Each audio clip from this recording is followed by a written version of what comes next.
बिहार का जो इलेक्शन होता है वो देश का एक बहुत इम्पोर्टेंट इलेक्शन होता है। म्यूजियम, नेशनल म्यूजियम होता है। बिल्कुल। और उसमें जिस तरीके की चीज़ें देखने को मिलती हैं वो देश में किसी और चुनावों में नहीं मिलती। जो बिहार का जो इलेक्शन होता है वो ज़मीर से डिसाइड होता है, नैरेटिव से। अगर आप एक बिहारी के तौर पे मुझसे पूछिएगा, मैं कसम खा के कहता हूँ, धरती कसम, कि बिहार का जो चुनाव है ना, वो भोजपुरी गायकों का बिरहा मुकाबला है। बिरहा का मुकाबला। बिरहा मुकाबला, बिरहा माने मुकाबला। बिरहा मुकाबला मतलब इस नेता की तरफ से ये गाना गा रहा है, उस नेता की तरफ से वो गाना गा रहा है, और जितना गंदा गा सकता है। मतलब आपको लगेगा यार ये चुनाव है कि इलेक्शन में खाली गाना चल रहा है, भोजपुरी का गायक रोज गाना निकाल रहा है, मुद्दा जो गाना में खत्म हो गया।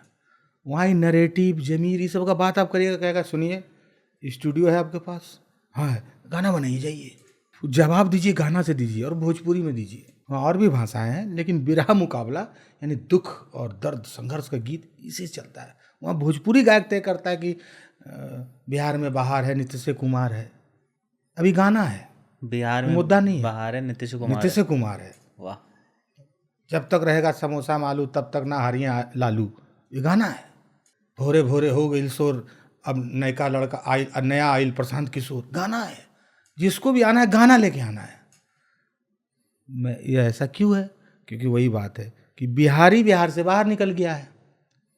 अब वो जो है बुर्ज खलीफा पर बैठ के देख रहा है, अगर ये बिहार अभी तक पिछड़ा है, माय गुड लक कि मैं तो निकल गया बिहार से।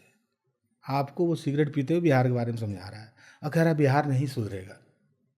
अरे भाई तुमने वॉक ओवर दे दिया है, भोजपुरी गायक मुद्दा बना रहे हैं, वही जो अपने गाने में डालेंगे वही मुद्दा बनेगा।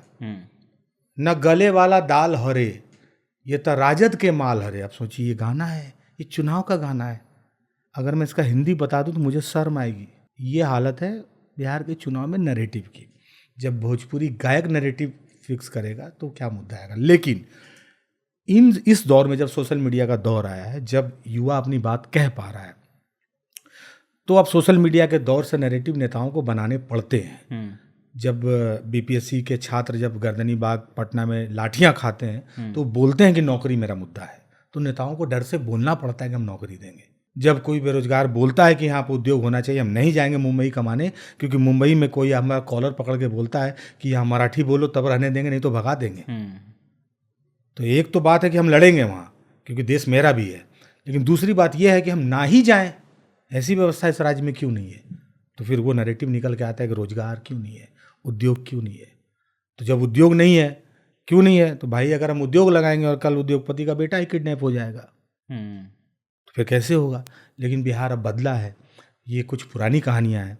तो इस चुनाव में जो है रोजगार बहुत बड़ा मुद्दा है, जिसको युवाओं ने बनाया है, पॉलिटिकल पार्टी ने नहीं बनाया है। युवा डरा रहा है कि हम परिवर्तन कर देंगे, लेकिन दुर्भाग्य ये है, ये केवल बिहार का नहीं है, पूरे देश का है, कि जो वोटर है ना वो अब कैडर बन चुका है। चाहे वो मेरा हो, चाहे आपका हो, चाहे किसी और का हो, वोटर नहीं है, वो कैडर है। और कैडर कभी नैरेटिव सेट नहीं कर पाता है, वो बनाए गए एजेंडे को लागू करने के लिए जाता है। हमने ये मुद्दा दे दिया, अब लाठी लेके इसको आप फैलाओ। वोटर नरेशन पे वोट कन्वर्ट करता है, इधर जाएगा कि उधर जाएगा। कैडर को क्या लेना है? कैडर तो जिस रंग का है वो उस रंग की लाठी लेके हाँक रहा है। तो ये पूरे देश की समस्या है कि नैरेटिव पर चुनाव नहीं हो रहा है, मुद्दों पर चुनाव नहीं हो रहा है। तो जिस दिन नौकरी मुद्दा बनेगा, जिस दिन रोजगार मुद्दा बनेगा, जिस दिन उद्योग धंधे की स्थापना मुद्दा बनेगी, जिस दिन लॉ एंड ऑर्डर मुद्दा बनेगा, उस दिन बिहार तो ठीक हो ही जाएगा, इस देश में भी आमूलचूल परिवर्तन आएगा निश्चित रूप से। यूथ का वोट जो है वो अब किस मुद्दे पर जाएगा? लाइक एक तो है जॉब, जाति या जुमला? नहीं, जैसे अभी आपने जॉब के लिए तो बोला ही, आदर्श स्थिति में हम बोल देते हैं कि जॉब पर जाएगा। लेकिन मैं एक बात जरूर कहता हूं कि यूथ को बूथ पर बर्बाद होने की जरूरत नहीं है। इस देश का यूथ बूथ पे बर्बाद हो रहा है, खर्च हो रहा है। बहुत अच्छी बात बोली आपने, ठीक है ना, वो बूथ पे खर्च हो रहा है, चाहे मेरे तरफ से हो रहा हो, चाहे किसकी तरफ से हो रहा हो। हमने इस देश के यूथ को बूथ पे खर्च कर दिया। ऐसी स्थिति में जब हम रोजगार की बात करते हैं, जॉब की बात करते हैं, उद्योग की बात करते हैं, तो हम एक फॉल्स वादा कर रहे हैं, क्योंकि हमको पता है कि हमको क्रॉस क्वेश्चन करने वाला पीढ़ी है ही नहीं हमारे सामने, तो हमें डर नहीं लगता। लोकतंत्र में अगर राजनीति को डर नहीं लगेगा तो वो तानाशाह हो जाएगी। आपको परिवर्तन का डर हर क्षण होना चाहिए, यही लोकतंत्र की शर्त है। पहली और आखिरी, हम तुम्हें बदल देंगे।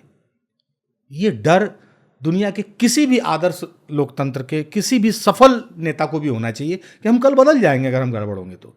भारत में भी ऐसा है कि जो जहाँ है प्राइवेट लिमिटेड कंपनी बना के बैठा है, हमको पता है कि सत्ता की फैक्ट्री है हमारे पास, हमसे ये जमीन कोई छीन नहीं सकता। तो यहाँ पर युवाओं को अपना करेज दिखाना होगा, यहाँ पर युवाओं को अपने वक्त से आगे जाने की ठसक दिखानी होगी, तभी भारत की राजनीति चेंज होगी। ये केवल मसला बिहार का नहीं है, ये पूरे देश का मसला है। युवाओं को खड़े होकर अपने पक्ष में मुद्दे उछालने होंगे, बनाने होंगे, और राजनेताओं को दिखाने होंगे कि ये मुद्दा अगर सॉल्व नहीं हुआ तो आवरा का डाबरा होगा, हम तुम्हें हटा देंगे। लेकिन ये कैसे होगा?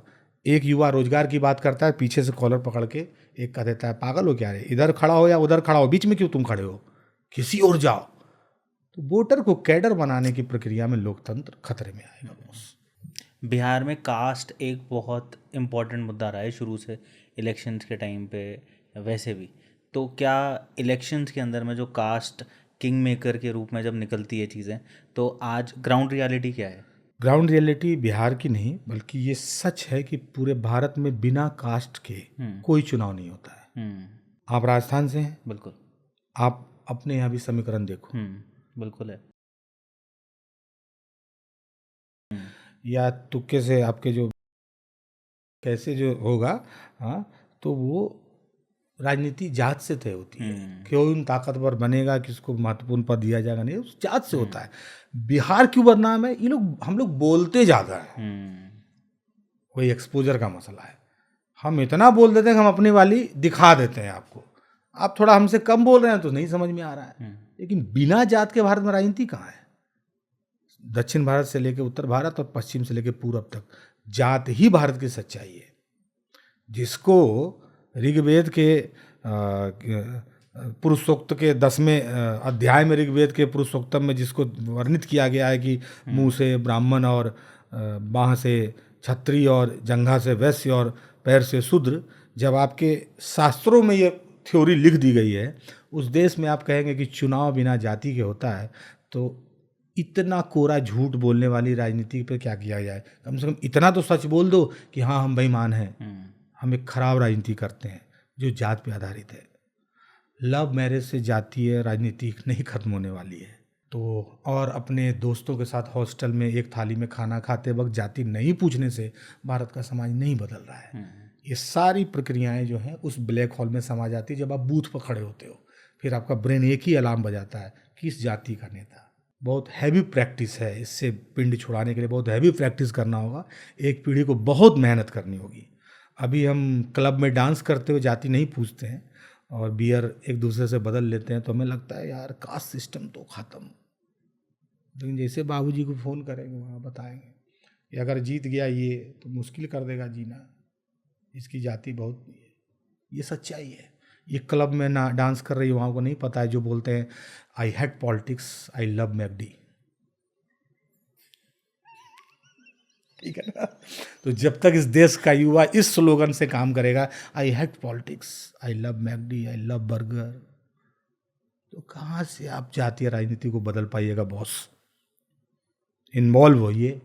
अगर आपका ब्रेन कहता है, आपकी सोच, आपकी समझ कहती है कि भारत को जातीय राजनीति से मुक्ति चाहिए, तो फिर आओ, उतरो, ये तो करना होगा। आई लव पॉलिटिक्स बोलना होगा।